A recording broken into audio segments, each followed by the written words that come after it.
Hands అనేది పర్ఫెక్ట్గా రావట్లేదా? అయితే మీకు సింపుల్గా ఈజీగా ఎలాంటి కన్ఫ్యూషన్ లేకుండా హ్యాండ్స్ ఎలా కట్ చేసుకోవాలి, కర్వ్ ఎలా తీసుకోవాలనేది చూపిస్తాను. ముందు బ్లౌజ్ని 4 ఫోల్డింగ్స్ చేసుకొని మన వైపు ఉంచుకునేట్టు చూసుకోవాలి. ఒక 1/2 ఇంచు ఫోల్డింగ్ కోసం వదిలేసుకోవాలి, హెమ్మింగ్ కోసము. తర్వాత హైట్ దగ్గర ఒక మార్కు, ఖర్చు కోసం ఒక మార్క్ చేసుకోవాలి. అలాగే లూజ్ దగ్గర ఒక మార్కు చేసుకోవాలి. ఇప్పుడు వీటిని స్కేల్తో ఒక లైన్ చేసుకోవాలి. లూజ్ది హైట్ది స్కేల్ హైట్ చూసుకోవాలి. తర్వాత ఒక 1 ఇంచ్ తీసుకోవాలన్నమాట హైట్ దగ్గర. అలాగే లూజ్ మనకు కుట్టు ఎక్కడ వాళ్ళది ఎంతవరకు లూజ్ ఉంటుంది అనేది అక్కడ ఒక మార్క్ చేసుకోవాలి. ఈ రెండిట్లను స్ట్రెయిట్ లైన్ చేసుకోవాలి. స్ట్రెయిట్ లైన్ చేసుకొని అప్పుడు ఈ 2 స్ట్రెయిట్ లైన్లకు ఎంత వచ్చిందో దాన్ని కొలుసుకొని ఒక 2 ఫోల్డింగ్ చేసుకోవాలి. ఫోల్డింగ్ దగ్గర ఒక మార్క్ చేసుకోవాలి.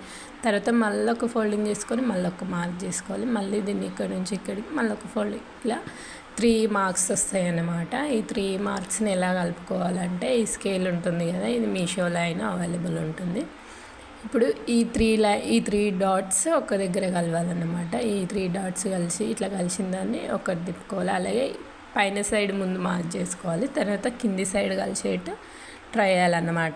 స్కేల్తో ఎక్కడైతే కలుస్తుందో అక్కడ వరకు తిప్పుకుంటూనే ఉండాలి మనము. అయితే అది కలిసేంత వరకు చూడాలన్నట్టు ఎలా అయితే కలుస్తుంది 3 డాట్స్ అని.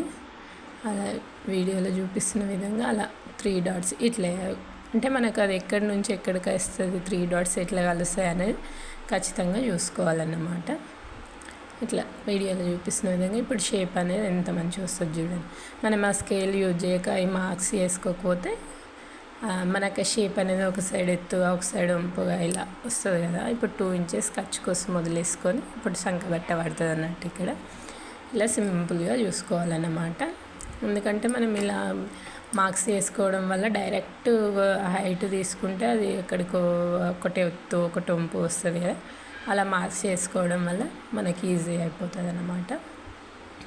ఇలా కట్ చేసుకునే దాన్ని ఇప్పుడు మనం కర్వ్ తీసుకోవాలన్నమాట. ఇలా 2 ఫోల్డింగ్స్ నిప్పేసి ఒక సైడ్ 1/2 ఇంచుకు మార్క్ చేసుకోవాలి. 1/2 ఇంచుని ఇలా బ్లౌజ్ పీస్ను 1/2 ఇంచ్ దగ్గర ఇలా ఫోల్డ్ చేసుకోవాలి మనకు. ఇప్పుడు చూడండి, ఇప్పుడు షేప్ అనేది ఎంత మంచిగా ఏర్పడుతుంది. దాన్ని ఇలా మనం లైన్ చేసుకోవాలి. లైన్ చేసుకొని దీన్ని కట్ చేసుకున్నామంటే మనకు కర్వ్ ఇట్లా ఎలాంటి భయం లేకుండా కర్వ్ అనేది తీసేసుకోవచ్చు అన్నమాట.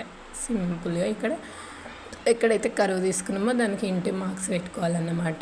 లేకుంటే అప్పటికి బ్లౌజ్కు జాయింట్ చేసేటప్పుడు ఇబ్బంది అయిపోతుంది కదా. థ్యాంక్స్.